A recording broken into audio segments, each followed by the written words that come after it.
Selamat petang, salam sejahtera. Isu petang ini, saya tak biasa orang jerit-jerit dekat saya, kata Rosmah Mansur.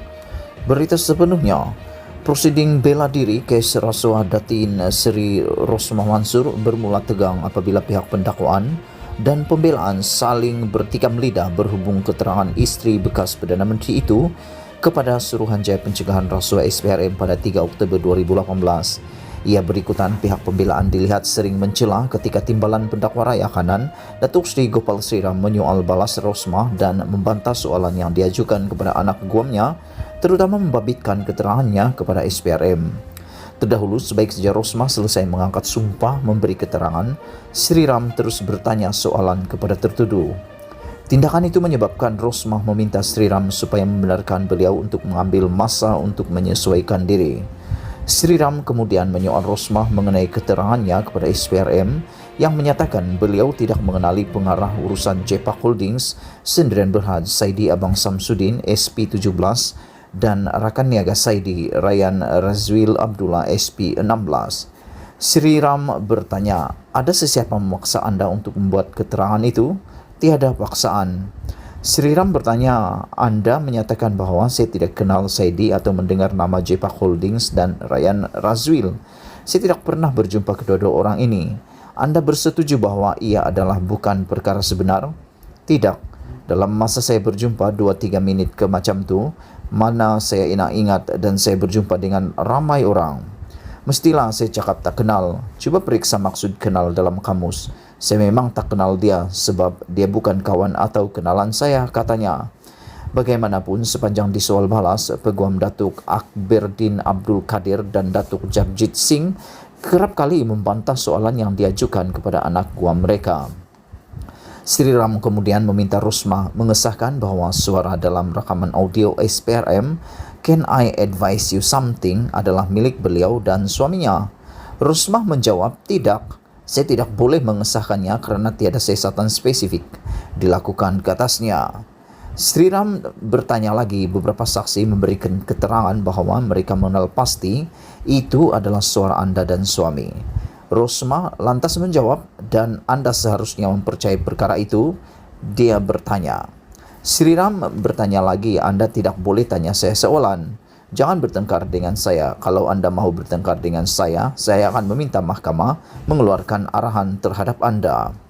Rosmah bukan mau bertengkar, katanya. Saya nak jawab, tapi janganlah jerit-jerit dekat saya. Saya tak biasa orang jerit-jerit dekat saya. Mendengar kekecohan itu, Hakim Muhammad Zaini Mazlan meminta Rosmah menjawab ya atau tidak sahaja. Saya cadangkan anda dengar soalan, berikan jawapan yang pendek. Kalau anda perlu jelaskan, jangan risau. Ia boleh dilakukan ketika pemeriksaan semula, kata Hakim. Sriram bertanya lagi, saya cadangkan kepada anda bahawa itu adalah suara anda. Rosmah menjawab tidak setuju. Sriram bertanya lagi, saya juga cadangkan dalam perbualan itu anda membuat rujukan kepada pelantikan jawatan awam. Rosmah menjawab tidak setuju. Sriram bertanya lagi, saya cadangkan anda tidak mahu dikaitkan dengan kandungan rakaman audio berkenaan kerana ia mengesahkan bahawa anda menasihatkan suami anda berhubung pelantikan jawatan awam. Rosmah menjawab tidak setuju. Sriram bertanya lagi, saya cadangkan bahawa kandungan rakaman audio berkenaan adalah benar. Rosmah menjawab tidak, ia adalah sememangnya mengarut. Sriram teruskan soalan, anda mempunyai pilihan untuk mencabar keterangan saksi yang mengenal pasti suara anda dalam rakaman audio berkenaan, tetapi tidak berbuat demikian kerana ia adalah suara anda. Rosmah menjawab tidak setuju. Sriram bertanya, saya cadangkan bahawa kebenarannya adalah seperti yang diceritakan oleh Datuk Rizal Mansur. Rosmah menjawab tidak setuju. Rosmah juga tidak bersetuju bahawa beliau menerima wang daripada saksi ke-16 pendakwaan dan menolak cadangan Sriram bahawa kenyataannya dalam penyataan saksi adalah tidak benar.